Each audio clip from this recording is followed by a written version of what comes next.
Oh shit. Dude, wait, what?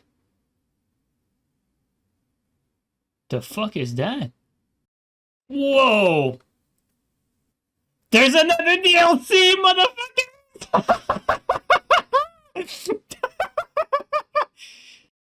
Oh my god, dude, there's another DLC! Oh my god! Oh, you thought it was over! Oh, no! What is going on? What the hell? Oh, what? Oh my god, what the fuck? Holy shit! Holy shit! It has to be a new DLC. Wow, we're actually getting another fucking Elden Ring DLC. No way, dude. Oh, it's a new game. Oh my god. No fucking way, dude. We need time to process this. Holy fucking shit, dude. We get a new Elden Ring game. That's fucking insane. Hopefully 6-player limit on this one. Fuck, dude. I'm actually so excited. There's no way they're gonna add invasions, you think so? I mean, they've never really announced like invasions in announcements like that. They said a co-op focused game. Genre, co-op action survival. Yo, guys, am I the only one who just realized this? The fire is the battle royale type thing, right? Where like, yeah, the BR fog, exactly, the battle royale fog. Thank you, Vale. I just realized that. That's exactly what it is. The map closing in. Oh my god, guys, it has to have PvP. Come on now. Oh, it has to have PvP, man. Oh god, please, please, please, please, please, please. Elden Ring Night Train. This is an article from PC Gamer. Elden Ring Night Train hands-on 6 hours with From Software's Wild You co-op roguelike action RPG remix. We played the new Elden Ring spin-off and talked with From Software about what to expect for the 2025 game. From Software producer Yasuhiro Kitao. Wait, isn't Kitao the fucking guy who brought us the stupid mechanics in AC6? Ask us to forgive him if he seems nervous. He doesn't, but I'd have already sweated through my socks if I was in his shoes. He's about to let us play From Software's next game a full weeks before the rest of the world learns it exists with a surprise trailer at the Game Award. After 25 million selling phenomenon Elden Ring, this follow-up is the last thing any of us expect, because it looks, and I say this with zero shade, kind of like a mod. Okay. Modders delight in remixing Elden Ring's From Software RPG into games that are easier or harder, sillier or scarier. The seamless co-op mod in Elden Ring has been downloaded by more than 2.5 million gamers. Randomizers that shuffle Souls games items and the enemy location are mainstays of speedrunning events. So who says From Software can't get it into the fun by modding its own game? Well, crank the speed up to 150. Ditch the fall damage. Oh wow, ditch the fall damage. Throw in a ton of random loot and some other roguelike variables, and you're pretty much got Elden Ring Night Train. Ooh, I don't know about that. I'll admit, I didn't take to it right away, but about 4 hours into an all-day playtest in a conference room in Tokyo, blinds drawn against the sun until it drops below the nearby office tower, I started to feel it. That raw animal thrill of a great roguelike build, the chest-thumping, glory-slicing, a 6-foot katana through the guts of Margit the Fell Omen, proccing a bleed that chunk off 10% of his health bar, and mashing my character's special ability to double all the damage I just dealt. Fuck, what the fuck? Night Train is simultaneously part Elden Ring and part totally new ground for a studio that's gotten very comfortable at making a certain type of RPG over the last decade. The spin-off makes a perplexing first impression, treating Elden Ring's weapon, enemy types, and starting zone Limgraze as an all-you-can-reuse asset store. The vibes get even stranger when you see a Battle Royale style wall of deadly rain encircling the map and characters dashing around on foot like they're set to permanent fast forward. Now, nimbling, mantling cliffs and walls, it seems almost sacrilegious to take the pieces of a game that was so microscopically assembled and go hog wild with them. If Da Vinci wanted to repaint the Mona Lisa doing a Gene Simmons tongue thing, well, he sure earned it, but might be an adjustment. Yeah, that would be horrible.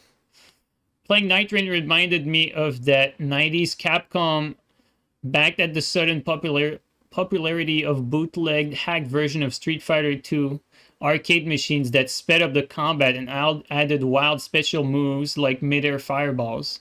Until they went out and played them, then they knew there was clearly no going back. Precision game balance be damned. Ugh, the speed was just too much fun. Yeah, it's a game for the idiots. Their resulting official upgrade kit, Street Fighter 2 Turbo, Hyper Fighting, literally a mod, set the pace for every iteration of Street Fighter that followed. Night Rain is Elden Ring Turbo, a condensed 3-player roguelike with a little dash of Monster Hunter to it, as you choose a final boss to face at the end of each 30-ish minute run. That's assuming you survive 2 days in the circle shrinking to a focal point where, in Alt Limgrave, each night culminating in its own tough boss battle. When I started my first session by dropping onto the map from a spectral bird, the entrance was so Fortnite coded, I wondered if From Software was joining the live service party with a battle pass and seasonal event with epic $20 skins. But that's not Night Rain, despite all its appearance. We wanted to have a game that felt like a complete package out of the box on the day of purchase, so everything is unlockable.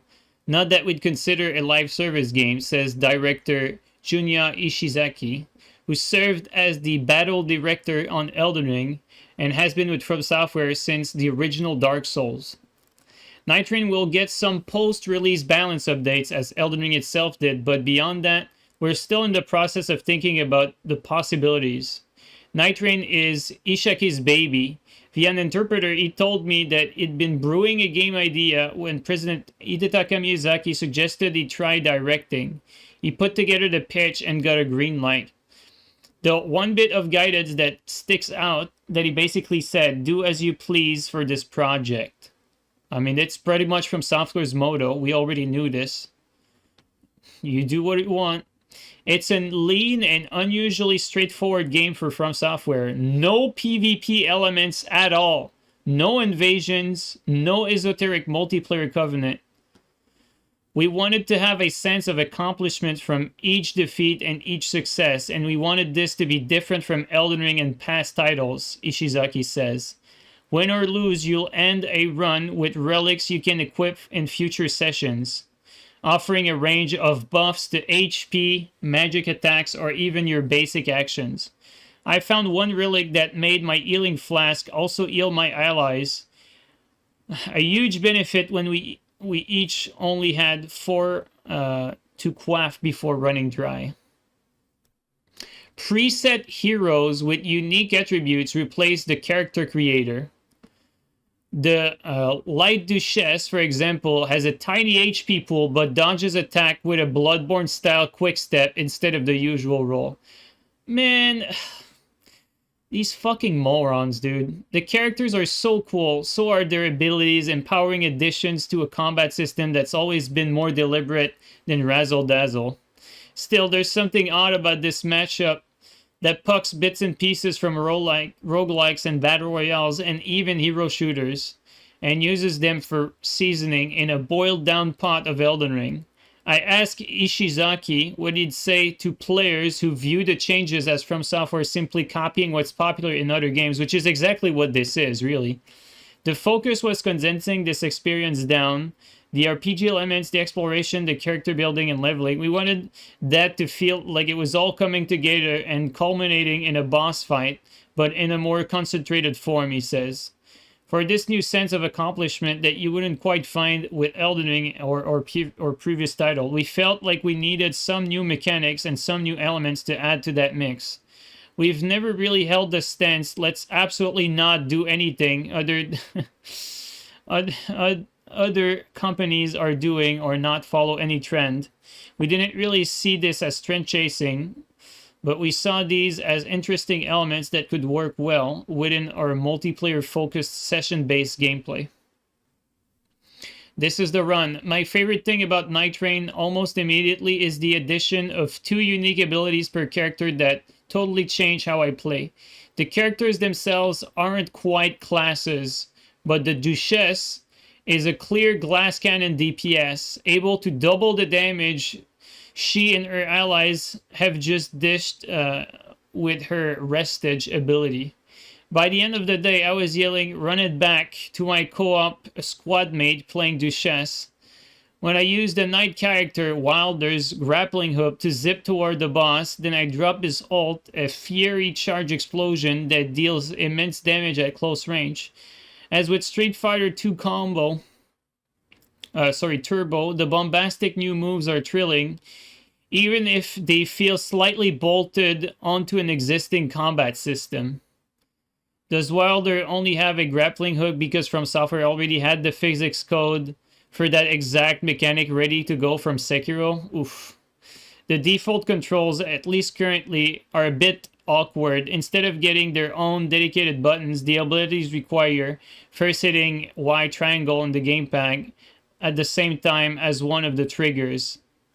This mostly worked fine, but the occasional mispress had me swapping to a two-handed sword grip instead of using your Alt key at the right moment.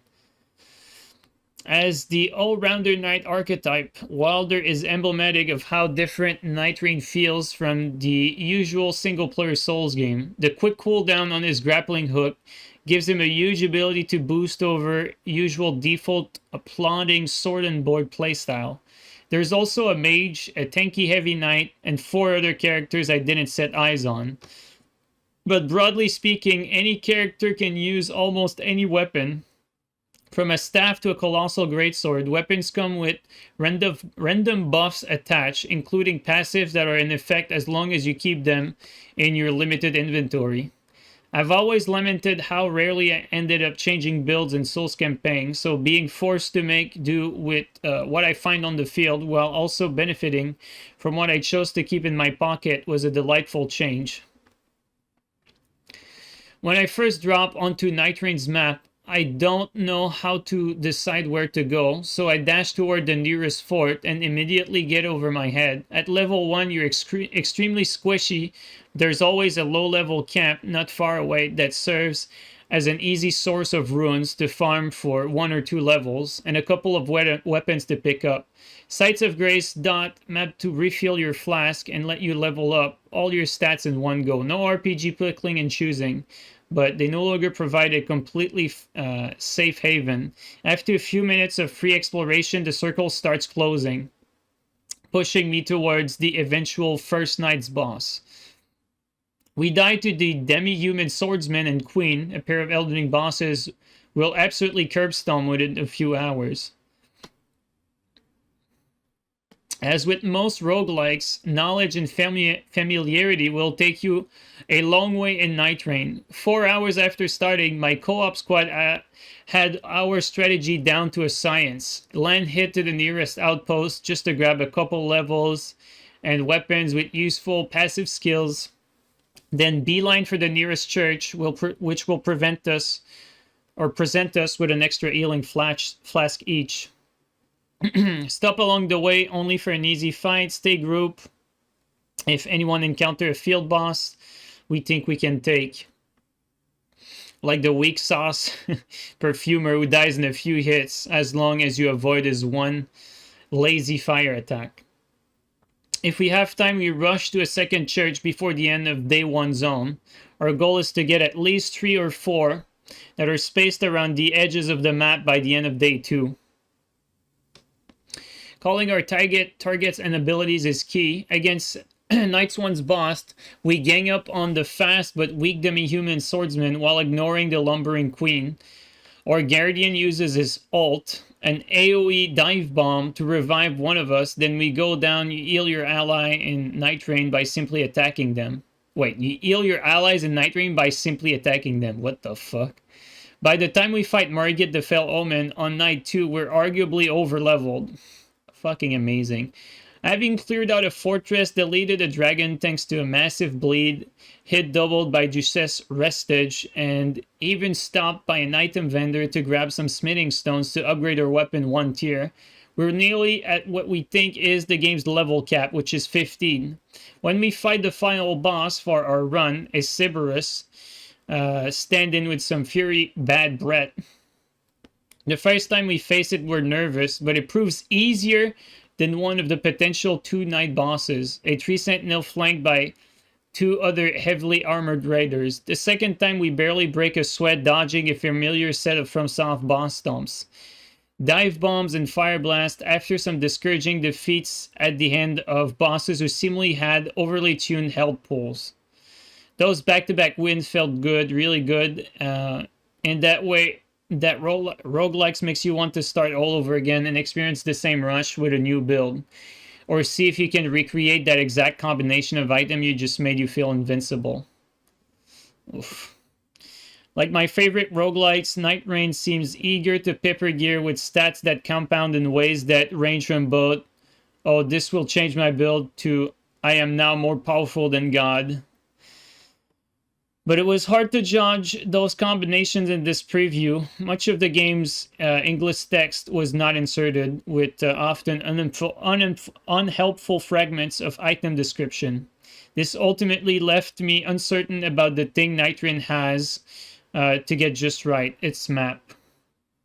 Unmapped. Night Rain's map is peppered with familiar outposts, ruins, and forts full of enemies, caves and jails, which weren't functioning in the build we played, and churches. While the bosses and enemies you encounter in this location vary from run to run, you're a bit worried that retracing your steps across the mostly unchanging topography dozens of times will get old, even with that peppering of change. But Isishaki says that the map will sometimes see large-scale changes to the terrain in form of procedurally appearing volcanoes, or swamps, or forests. And hinted at some degree of meta-progression that will apply to the storylines of the hero characters and the map evolving in some way as you play more of the game. We wanted the map itself to be a giant dungeon, so players have the chance to traverse and explore a different way every time they play, he says. You have to choose the boss you want to face at the end of the 3rd day. Once you've made that choice, maybe you have an idea of how you want to strategize against that boss, and this might change how you approach the map. We wanted to offer players that agency to decide, okay, I need to go after a poison weapon this time to face this boss. Maybe that will take me to an area I don't usually go or an enemy I don't usually fight. Hopefully this gives a little more variation between runs as well. I wonder if the weapons are always in the same location though. Without complete item descriptions or tooltip to help me interpret the map's many tiny icons, I can't say I developed any strategy more sophisticated than get more healing flask. And that worked so well. It makes me a little uneasy about how much Night Rain will really demand more tots from me. So basically he says all I had to do was try to get more healing flask and I was fine. The Wizard Tower, for example, seems painfully simple with the puzzles to enter them, never varying outside from a couple location for a well-telegraphed hidden object to be waiting for a sword swipe that was already sick of reenacting the same rot solution and the same climb on top of the tower for a treasure chest after a couple of hours. These simply need to be more complex and more varied to stay interesting for more than a couple of hours of play, which is worrying in a game meant to be played over and over again. I hope these sort of issues are merely a symptom of this early build and not indicative of what will hopefully be a richer, more varied strategic play space in the final game, which will be out sometimes in 2025. The thrill of the higher pace will only work for so long, and when it wears off, Night Raid needs something to fill the void left by the lack of FromSoft famously intricate level design or simply needs more maps. FromSoft has indicated that this is the map with nothing beyond the confines of this reimagined Limgrave. Discovering there's actually a remix koolaid or remix Nerlia and so on and so forth would certainly assuage my worry that the terrain itself will prove to be the weak link. But as drastically different as Night Rain is from Elden Ring itself, I get a sense that one thing is the same as ever. From Software still holding tight to plenty of secrets. One day Night Rain wasn't nearly enough. Wow, this is actually so sad. This actually looks like this could flop, honestly. Not just with us, but I'm not even sure the casuals will like this, honestly. Like, I know, like, people will definitely want to cope. Like, after this, like, I'm sure there's going to be plenty of people who are, like, defending From Software blindlessly and everything. But this sounds like it could actually flop even with casuals, if I'm being honest. There's so many bad decisions here that I can't even count them all. First of all, Miyazaki's involvement with the project seems to be pretty much zero. Someone else was given free reign over this to do whatever they want, and that's exactly what they did. You can feel the lack of experience simply in some of the decisions that have been described, like foregoing really any balance. You find something and then you become like completely overpowered with some buffs, and then you trivialize the whole point of what should be like a challenge run, because this is basically what this game is. From what I understand, these are basically challenge runs with randomizers. You do the challenge runs with randomizers, but there seems to be not enough of the randomizer effect here because you're always stuck within the same map. And from the sound of it, you can also trivialize a lot of the enemies there because they completely forewent like the balance aspect in favor of quote-unquote fun, which, by the way, is a mistake. Another thing that I'm not really sure about is customization. They also they completely ditched customization, which is one of the strongest pillars in From Software games. Like, from Armored Core to Souls games, to Demon Souls, to Elden Ring, to Bloodborne, you name it. Like, besides Sekiro being the odd man out, like, all of their games have had a ton of customization. This doesn't really look like it has customization. I don't even know if there's really armor variations. They talked about weapon. Maybe there are. But you don't get to create your character. You play as classes. This is not only unoriginal, but goes really against what From Software usually does. You know, sometimes it's for the best that they branch out like that. But there's branching out, and then there's just foregoing, like, strong bases that you've established. Like, when you remove customization, you're not trying different things. You're going backward. It's different.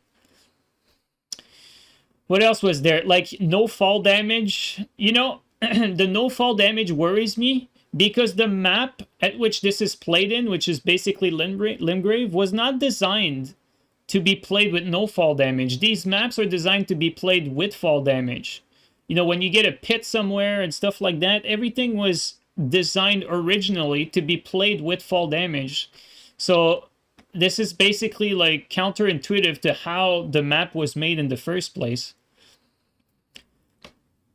They throw a ton of random loot like some other roguelike variables. Okay. What else was there? Yeah, proccing a bleed that chunked off 10% of his health bar. Your character's special ability to do double all damage. You know, this guy saying glorious here.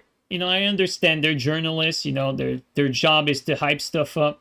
They're not really unbiased. They want to get re-invited to the next event. And so you'll add that little glorious after. But, like, double all damage just like that.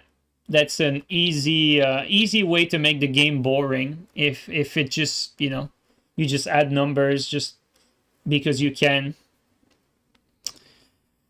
Yeah, guys, I'm very worried. And no PvP, you know. But, I mean, to be fair, given how bad everything else looks, I never thought I'd say that, but this is probably for the best that this doesn't have PvP, because it sounds like the amount of thought that was put into this was almost near zero, and they just went for throwing shit at the wall and see what sticks. Or more exactly, they did everything that one guy wanted, And it doesn't look to be that good. This spin-off makes a perplexing first impression. It sure does from this article, that's for sure. Guys, let me read that. Elden Ring's weapons and enemy types and starting zone Limgrave as an all-you-can-reuse asset store. Perplexing, to say the least. And not only that, notice here, this spin-off makes a perplexing first impression, treating Elden Ring's weapons, enemy types, and starting zone as an all-you-can-reuse asset store. Notice how there's no mention of armors here. I don't even know if we're going to be able to customize armors on our character, because we know we play as heroes that they picked from us. So this is pretty perplexing indeed. Also, the fact that this is 3-player, I mean, I don't know, man. And also, the vibes get even stranger when you see Battle Royale style wall of deadly rain encircling the map and characters dashing around on foot like they're set to permanent fast forward. Oof, this is a deal breaker, man. This is a deal breaker. Holy shit. Like, if you want to break any sort of balance you've established over the years, just play with the speed. Playing with the speed is the best way to completely destroy a game. Modifying speed carelessly is a great way to fuck up every possible balance that you could have. And now nimbly mantling cliffs and walls. Bro, like, what is the point of a terrain if you can climb onto everything? What is even an obstacle? Might as well be a fucking flat circle with nothing on it.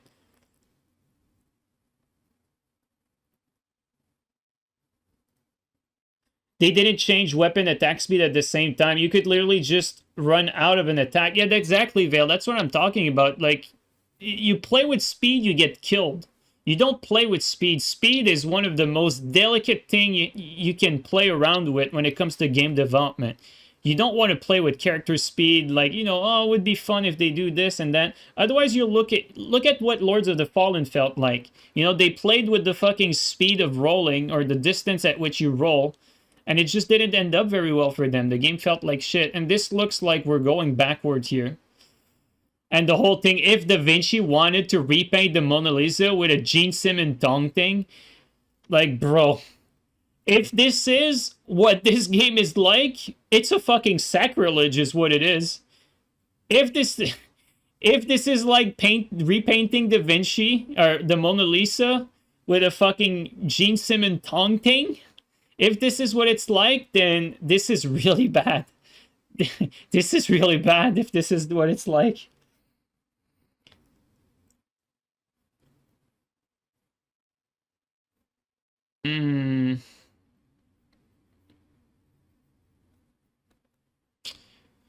Yeah. Precision, game balance, be damned. The speed was just too much fun. Yeah, maybe for the first hour, maybe for the second, maybe for the first day even. But I don't think this is going to be a good one, guys. I'm actually, man, I did not think that was possible. Like, legitimately, I did not think From Software had it in them to find a way to make something that the casuals would not like. But I think even the casuals won't even like this one. Like, of course, there's always going to be, like, some From Software fanboys in denial, but I don't even know who this is for, I'll be honest. Like, the only people I could see this being for are the speedrunners, maybe? Maybe the speedrunning community is, like, in awe and everything. But I feel like it might be lacking in the challenge department. Casuals don't even know what they want. Yeah, of course. Yeah, this is pretty bad.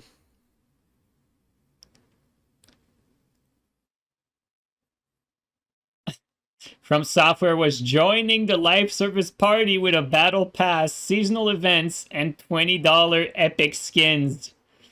Dude, if they actually start selling skins, they're killing themselves. Like, actually. If they actually do that.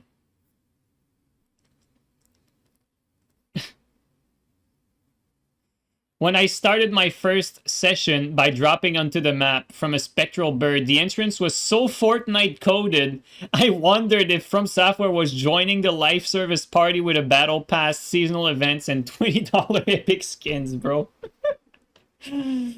Oh, man. This is not looking good, guys. This is probably the worst outcome we could have imagined. We could not even have imagined something that bad. That is absolutely horrible. I don't even know what to say, man. I mean, we're gonna have to try it. Like, of course we're gonna have to try it, but this doesn't look good.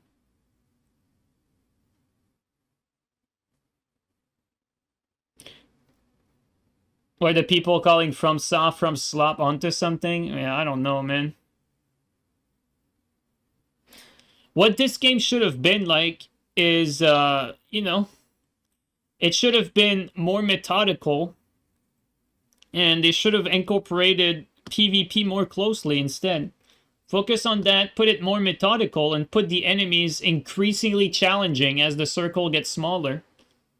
Instead of doing this whole, like, and, you know, let people customize their character or create their character how they want from the get-go, and then get them to shape it however they want by finding stuff, whether it be armors and whatever. Let them create their own character. I don't know. Doesn't seem like there's a... It seems like there's a lot of things being tried here, but not a lot of thought put into them. We decided to experiment by embracing trends. Yeah, if that is what experimenting is, you know, trying to copy what other games are doing. I mean, this sure looks like Elden Ring Night Rain. Did you see the other article? Which one, Dudley? It's an asset flip from Miyazaki's Left Hand Man. Oof. Yeah. What's going on with the Game Awards now?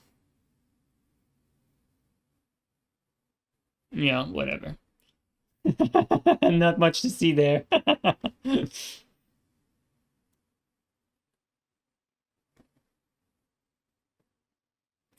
It just talks about it more. Well, we are on PC Gamer right now. We're on PC Gamer, Dudley. Network test next year, yeah. Is it Sony supposed to buy FromSoft? Would that have anything to do with this? Oof, Marco. Oof. Dude, Marco, if you're onto something here, that is downright diabolical. Dude, Sony fucking giving From Software the fucking Concord curse. The touch of death. Oof. That would be fucking diabolical. Yeah, it does say Bandai. Man, this game looks like, or actually sounds like, hot fucking garbage. This game sounds like it's probably going to be like the first From Software game that they've had in... I mean, has there ever been a From Software game that was disliked by the fans? I think this might actually disappoint the audience. And honestly, I genuinely think it probably was a hard thing to do. I think no matter what FromSoft was coming out with, people were going to be praising them no matter what. But I think with this, I think they're going to manage to disappoint a lot more people than they had anticipated. Like, this does feel like throwing your IP into the ground.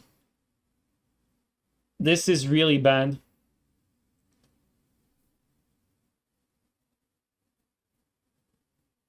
It feels like, you guys remember the days of Far Cry?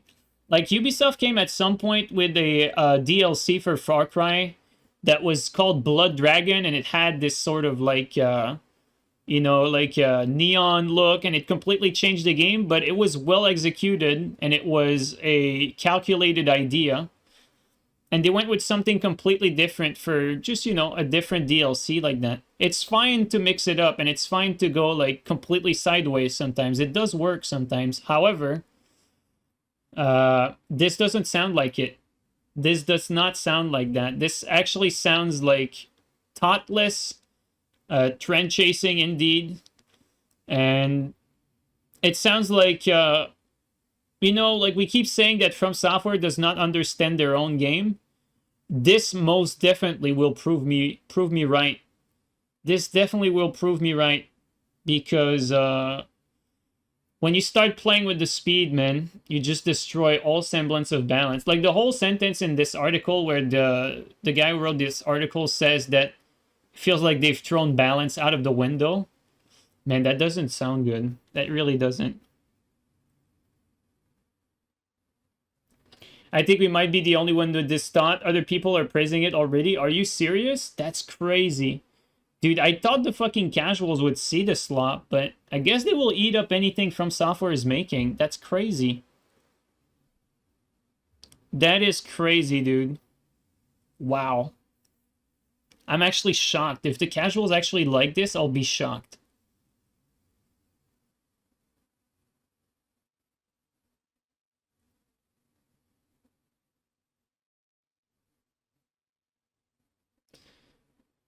That's crazy. Although, to be fair, when you say the casuals are hyped over this, I guarantee you, well, let me just say, I was hyped before reading this article. So I think it's normal for people to be hyped because the details that we've been reading here are not common knowledge yet. Like, people don't know about all these things. So I think it's normal for the game to be hyped right now because the details are pretty scarce. And there's really only like a few things that are out there right now. The trailer just came out, guys. The event is not even over. The trailer just came out. This is what people have been seeing. Everyone's excited. They don't know what they're signing up for, though.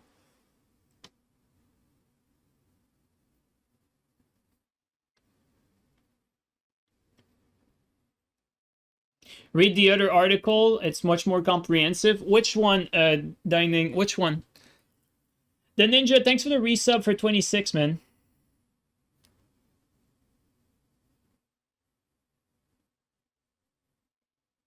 No, guys, don't link the article. Just tell me, because you can't post links in chat.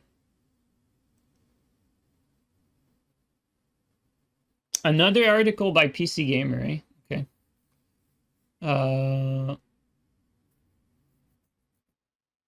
There you go. Actually, there's a few of them. Holy shit. Which one do I pick? 2 hours. News is not what we consider night service game. Want to play Elden Ring right now as soon as possible. We'll have a network test. Or big explainer covering new characters, loot, roguelike mechanics, and more. Do you suggest this one? First one? Alright. Okay, you just watched a trailer from Software U game and reacted at the same we did. The 3 words running through your mind at this very moment. What the heck? Well, I mean, initially we were like, holy shit, this is amazing, but we didn't know about all the details. It's immediately apparent that Elden Ring Night Rain is not a single-player RPG in the vein of Dark Souls, nor is it Elden Ring 2. But what it is a lot harder to pinpoint or to pin down. From Software and publishing, publisher Bandai Namco knew the debut trailer of Night Rain was going to prompt more questions than it answered. So they let us spend a whole day with early build at Tokyo. You can read your thoughts preview. Okay. Elden Ring Night Rain is a 3-player co-op roguelike. Night Rain is a multiplayer game. It's purely PvE, meant to be played in relatively short sessions, about half an hour each. You play as a member of a 3-player co-op team exploring a familiar but different version of Limgrave, Elden Ring starting zone. The map has static overall layout with cliffs, caves, castle, and so on. Wait, in the same place. Oof, that's bad. So the map has a static overall layout, which means everything always stays at the same spot. Bro, this is 2024. Like, I'm not really so sure about this. Like, they need to have fucking something dynamic there for the map. Otherwise, it's going to be uber repetitive. But randomized placements of encounters. So basically, only the enemies are randomized. That's weak. You'll run into different bosses, different configuration of runes, and some other randomized surprises. Before each run, you'll choose one of 8 final bosses to battle. It's weird that you get to choose too. Before you fight them, you have to survive 2 days of exploration and combat, with each day ending in a boss fight of its own. On day 3, you'll warp to a magical battlefield called the Spirit Shelter to battle the big boss of the run on a wide-open battlefield that resembles the battle against Radahn. As in Elden Ring, you can be matched with random players or use a multiplayer password to party with friends. Seriously, multiplayer password in 2025? Yep, I didn't talk to From Software about the minutiae of its online play and matchmaking in Night Rain, but playing with some friends looked like it'll work pretty much the same as it does with Elden Ring. Oof! Oof! Big oof! Big fucking oof! From what I saw, you won't even be in multiplayer lobbies with other players. You'll be kicking it solo in an alternate version of the roundtable hold until you launch into a session, at which you'll connect with 2 other players, choose a character, and start playing. Yeah, boy. Can I create my own character? Who do I play as? No character creator. Unlike From Software's RPG, going backward here, Night Rain doesn't let you create a custom character, though you'll unlock alternate skins for the cast of 8 preset characters. So you get skins. You don't even get to customize the character, you get skins. Going backward. That's right, Night Rain is going the hero route with predefined characters. I got to play with 4. There will be 8. Dude, 8 characters is so weak. Dude, 8 characters with skins is so weak. Dude, 8 characters. That is weak as fuck. Incoming skins DLC, probably. This is the Tencent effect. Tencent is coming in strong. Sony and Tencent taking a hold. They're dragging From Software into the dirt along with them. Wilder, an armored knight who resembles the canonical box art of the character in most Souls games, equipped with a hefty sword by default. Wilder is more mobile than you expect due to the very short cooldown of their primary ability, Claw Shot. Wilder's grappling hook can be used roughly every 10 seconds and is a versatile mobility tool. You can pull yourself towards enemies. Let me just stop here, guys. Just the fact that one class has an ability, let's say, to move a lot faster, it just completely ruins the synergy with like everyone else on your team. Because if you have one guy that moves faster than everybody else, and you are playing in some sort of map that gets smaller and smaller, like you're gonna have to wait for your teammates to keep up with you. It doesn't even make sense. Like, you need pretty much like all the characters to be on some similar like playing field when it comes to traversing the map. So I don't know about the others yet, but like if say one has a grappling hook and he's able to climb, and like everyone can climb walls and shit, it's like okay, whatever. But if you get one guy that moves super fast and then the other one is stuck at like running speed, I don't know, man. That sounds like a bad recipe. You can pull yourself toward enemies or latch onto the ground to dodge an incoming attack. It also deals damage and effectively interrupts lighter attacks to buy you some breathing room. Alt Wedge of Invasion. Welder charges up an explosive attack and then unleashes it at very close range. Think of melee range for big damage. Holding down the attack longer increases its potency. The Duchesse. Which, by the way, I saw briefly the face of the character in the trailer. It looked pretty bad. As a speedy scout-like character, in off-brand Nier Automata cosplay equipped with a magic dagger, Duchesse dodges with elegant sidestep rather than a roll. Ability Restage redeals the last few seconds of damage from both you and your allies to nearby enemies all over again. What the fuck?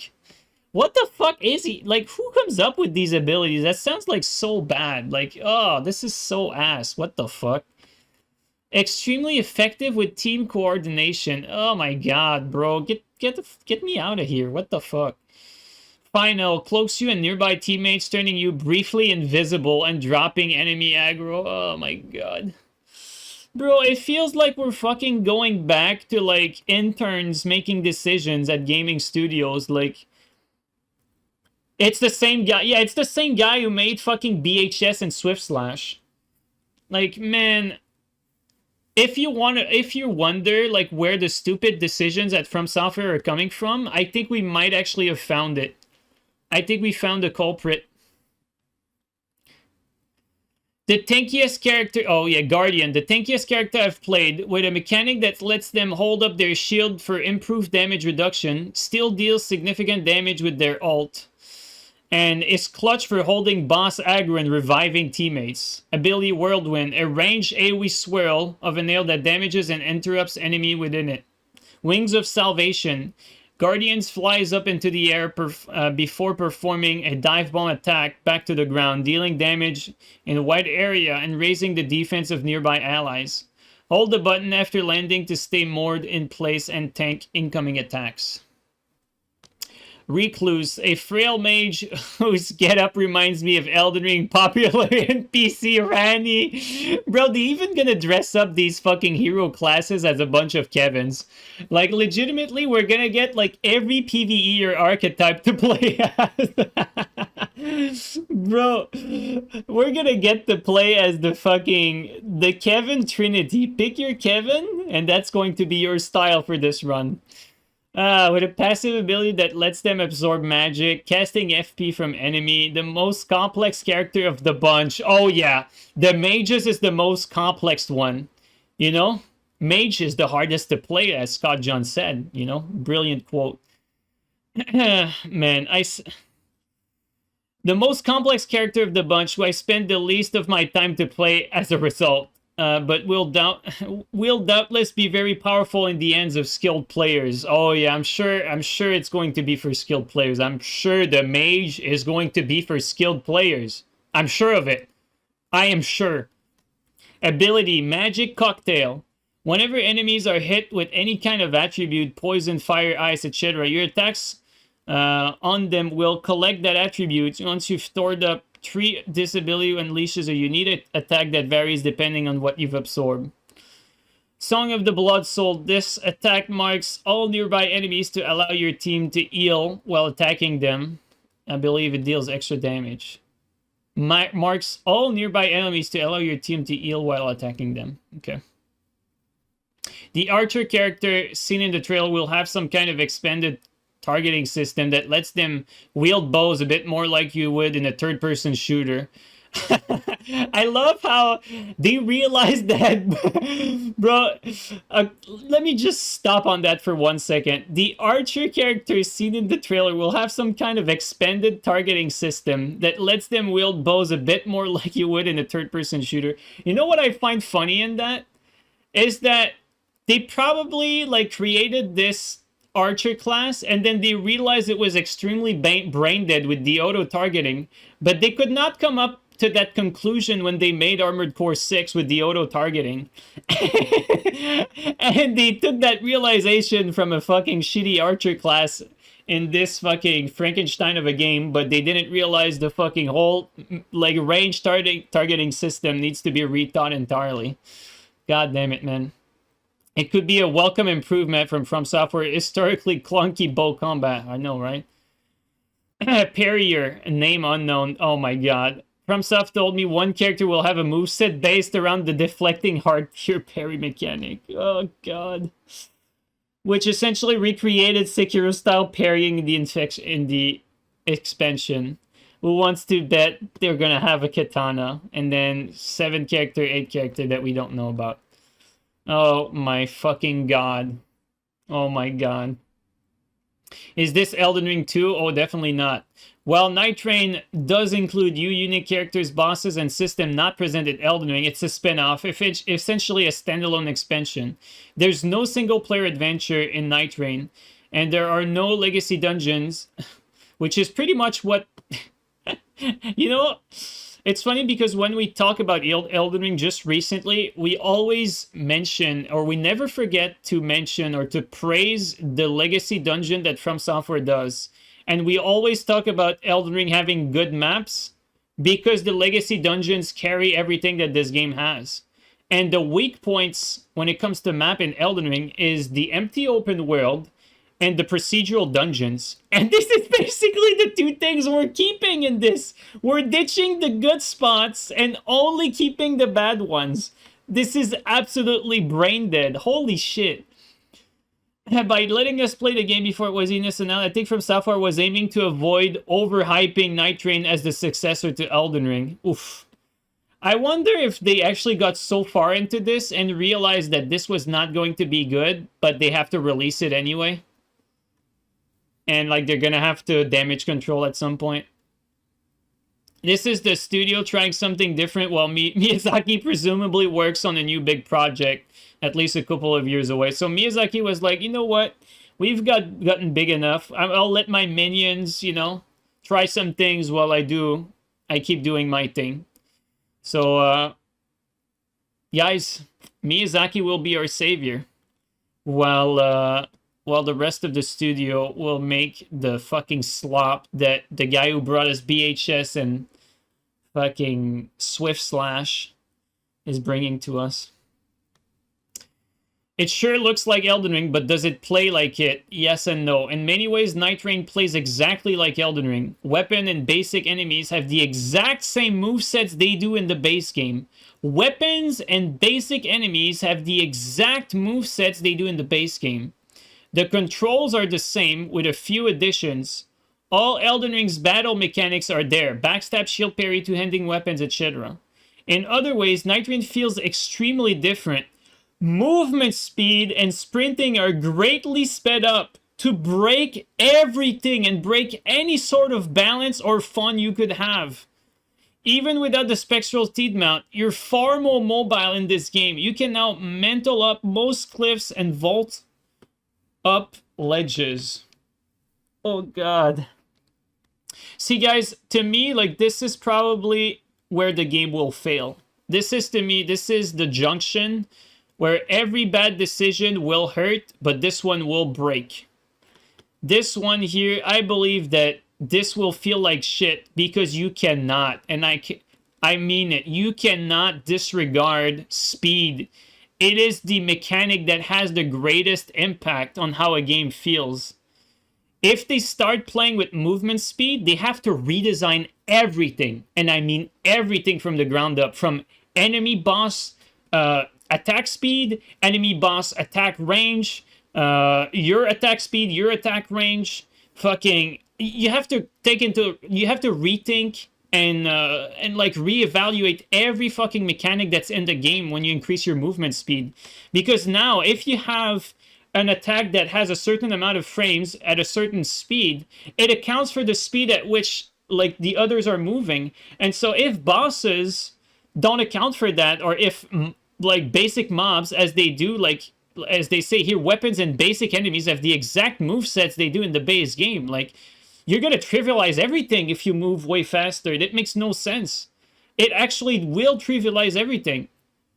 To me, like, if this is how they describe it in the article, because, you know, maybe we're missing some details, but if it is as they describe, this will break everything. This will make the game feel like shit, because everything will be too easy. You'll never be in trouble because you're going to be faster than everything. How do mages get hit when you can outrun everything? Yeah, I mean, this does feel like someone who plays light roll BHS doesn't really understand, you know, how to play the game, but had the responsibility to make a whole new game. This is what it feels like. Wow. There's no fall damage. Again, like I said earlier, they are borrowing Limgrave as a base map. Limgrave was made and designed with fall damage in mind. It was designed in a way where certain areas are accessible and certain areas you have to go in certain paths for you to travel to, like, you know, for you to get there. So fall damage was an integral part of when they actually designed the map. Now they're reusing that same map, but there's no fall damage. So all the decisions that they made previously when it came to map design are voided. So basically, it's like a map that is not suited for the current mechanic. Because each run has a fairly strict time limit, you're encouraged to play at breakneck pace, running from place to place to get more loot and defeat as many enemies as possible to level up. So basically, you're just curb stomping everything. That's what it sounds like. You're curb stomping everything, and it's just a race for gear. You race to gear, but unlike other battle royale games, you don't have the pressure of other players. You're just racing to gear with no seemingly pressure outside of that circle that's apparently pretty slow if each session takes 30 minutes. With 3 players and greatly increased power scaling, yeah, most basic enemies quickly become trash mobs. I thought they were already trash mobs in the base game. Like, guys, how many times do we invade? And how many areas in the game are the mobs like actually useful? Like, Elden Ring already has trash mobs everywhere. Like, how is it more trash? Like, most basic enemies quickly become trash mobs. They already were. Like, how much more easier can it get? The feel of combat is very different than it is in Souls game, where every new room is likely to present some sort of threat that keeps you in constant trepidation. Yeah, there can't be a threat because you're too fast. Elden Ring's RPG system and long-term character building takes a back seat. Yeah, they're going step backs. And the unique character's ability to defining your playstyle. Sorry. From Frostwire doesn't consider it a live service game. In my interview, I mean, I don't care if they consider it a live service game. That just means they won't update it, but it's still following like a horrible template. In my interview with game director Junya Ishizaki, he told me that From Software doesn't have a live service plan for Night Rain yet. There are no plans for seasons or battle pass, Ishizaki said post-release.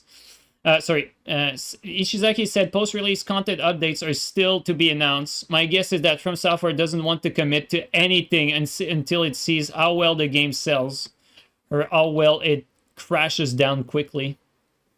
I think just before we keep going, I think everyone's buying this. I'm buying this. You guys are buying this. We're all buying it.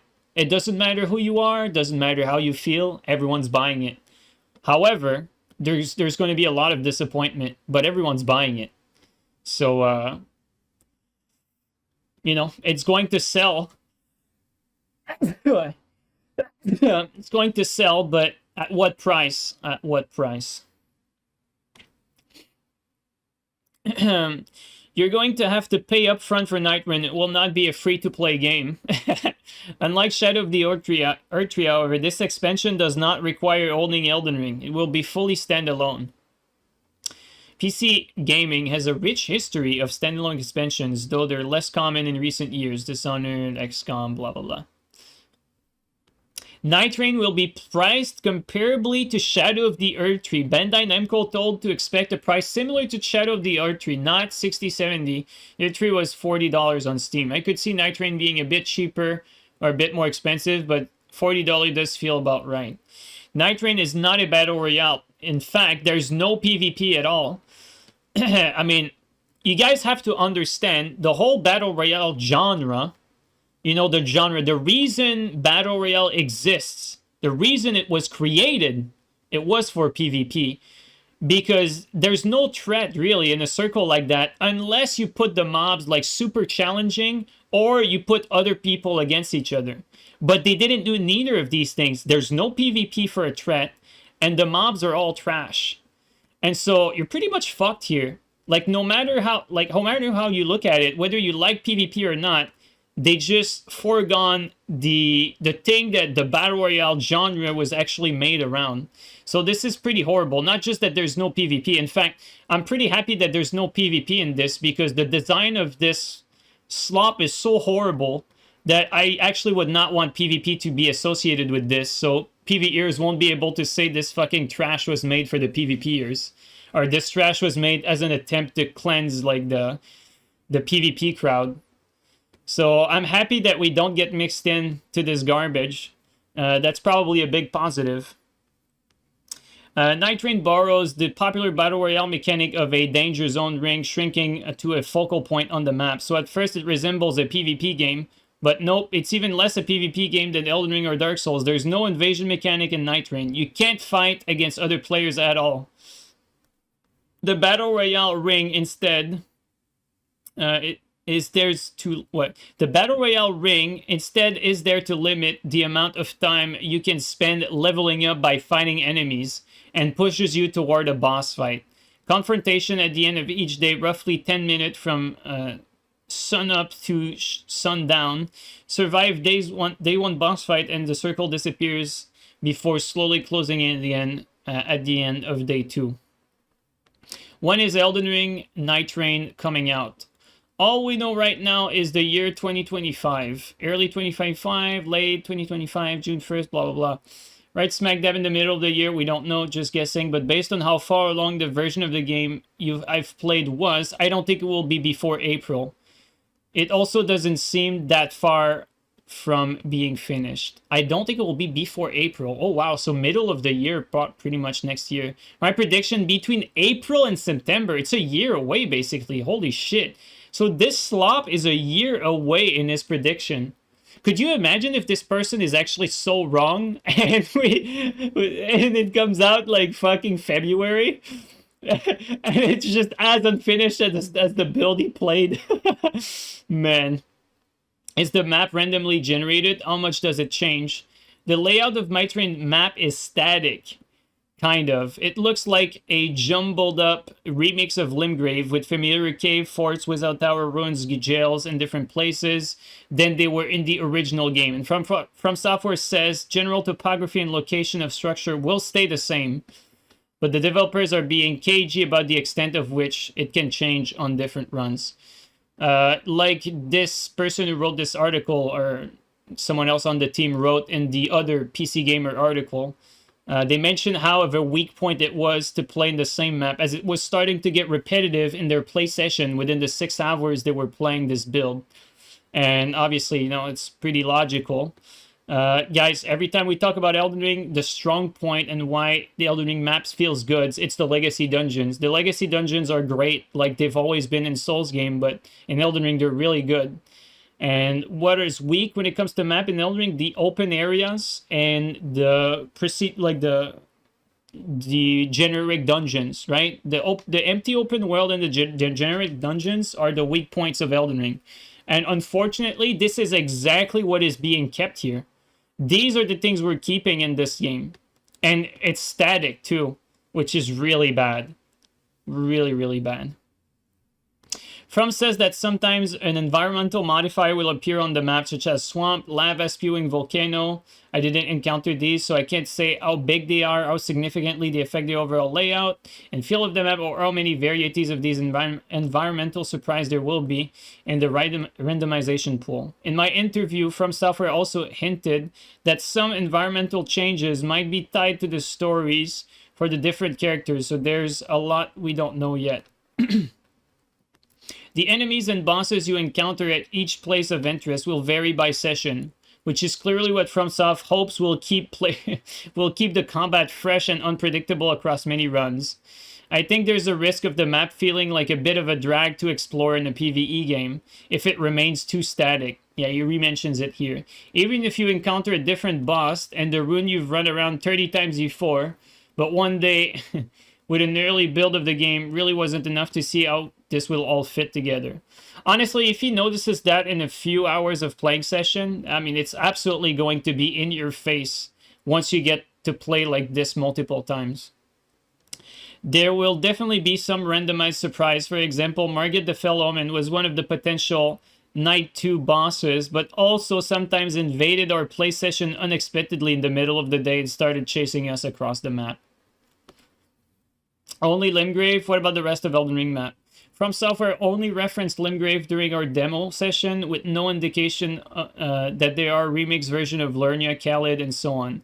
Night Rain as well, the plan seems to be for the randomness and some environmental surprises to keep the map interesting enough to replay. But this is the same From Software that hides entire zones behind secret walls in some of its games. Could there be major elements of Night Rain that they're keeping secret? Certainly, yeah, of course. How does leveling up work? Leveling is fast in Night Rain. You'll still level up via runes spent at a site of grace, like in Elden Ring, but you'll accrue them very quickly. Instead of leveling up an individual stat. Every chunk of runes you spent will grant you 1 overall level and boost your stats across the board. Stat growth is different for each character. The Duchess and the Recluse are always going to have less health than the Guardian, for example. If you're down by an enemy, your teammates have a short window of time to revive you before you die. If you do bleed out, you'll respawn, but lose all your wounds you were carrying and de-level by 1 level. Oh, that's so weak, dude. Oh my god, that is so weak sauce. Oh man, get this fucking casual developer out of here. You'll respawn, but not too far. You lose your runes, but you only lose 1 level. You know, we want to keep you into the fun. You know, this is just a party activity. As in Elden Ring, you can reclaim your runes by returning to the scene of your death. Ugh. Bro, you don't even lose them. You don't even lose them, dude. What is this fucking pussy-ass decision-making? What the fuck? Dude, this feel like this is catering to the fucking weakest, most stupid, fingerless individual that has ever existed. Your character doesn't have a meta level, so you're back to level 1 at the start of each run. But there are some meta progression elements. There will be meta progression in the form of character stories and permanent loot from each run. In between runs, you'll return to an alternate version of Elden Ring's Roundtable, where you can chat with all the characters except one you're currently embodying. Practice their ability in training ground and make use of some kind of upgrade system that wasn't accessible in the build we played. Each character in Night Train has a set of color-coded relic slots that you can equip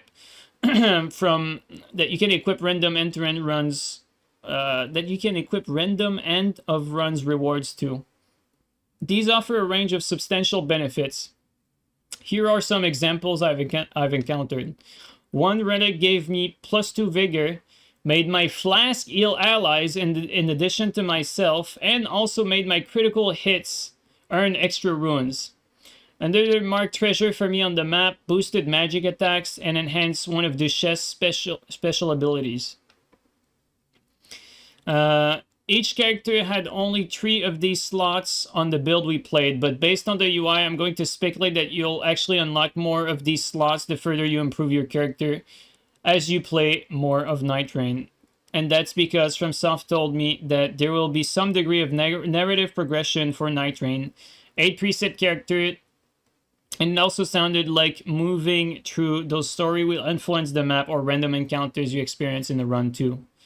I didn't get to see any of that in long-term stuff though. You know what worries me here? Like for instance, the fact that you unlock like a permanent ability here, the way he phrases it is that in their preview build, like he had 3 slots, but from the look of the UI, it was speculating that there's going to be more slots. You know what build making is, right, guys? In build making, you still have 3 slots, and let's say you have like 15 of them, but you only get to choose 3 to put on your character. So depending on your build, you get to pick 3, and you put those 3, and that defines what your build is. The choices you make for these 3 slots, these 3 abilities. If you can equip all 15 of them, there's no point. There's no build there. If you can equip all of them, like it's just going backward again.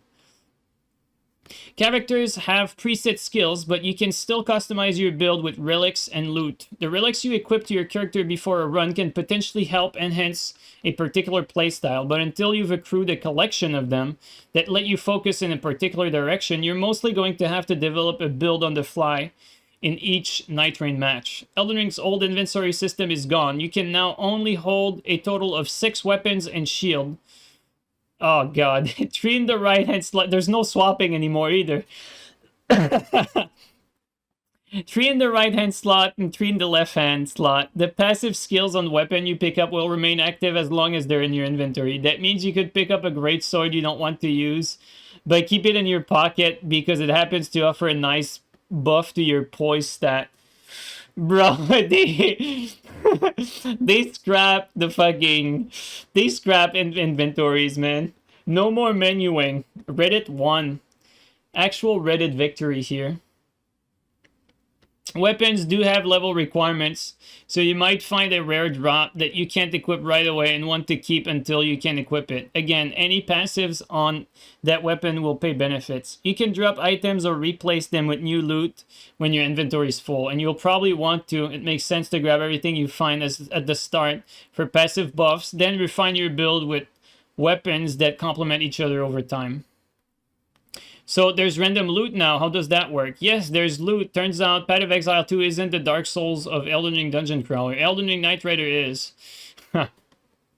Judging by wikis, there are more than 300 weapons in Elden Ring. Only ever used a handful of them given a playthrough, but by removing the RPG style leveling curve and weapon scaling based on specific stat, Night Rain makes it so that just about every character can use every weapon, and you can assemble them. Or sorry, you can assemble a viable build on the fly every run. Sounds more like it's going to be you can assemble an overpowered build every run. Regular enemies and bosses around the map will drop randomized loot as in other action RPG. Loot can include passive skills like stat buffs, active effects, and affinities like poison, bleed, ice, fire, etc.